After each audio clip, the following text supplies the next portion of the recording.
Mga kaibigan, pag-usapan natin muli ang kaibahan sa tunay na pari ng Diyos kumpara sa pari ng mga pagano. Sa panahon ng Old Testament o Lumang Tipan na mababasa sa Números Kapitulo 3, 5 hanggang 10, na ang mga tunay na pari ng Diyos ay sakop sa bayan ng Israel.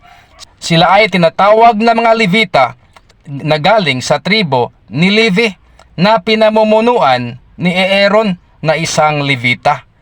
At ang sino mang hindi mula sa tribo ni Aaron na isang Levita na naggumanap ng tungkulin sa pagkapari ay dapat, sa makatuwid mga kaibigan, ang mga Levita na pari lamang ang binigyan ng authority ng Diyos para gumanap sa tungkulin sa pagkapari sa loob ng templo o sa loob ng tulda sa bayan ng Israel. Punto Biblikal.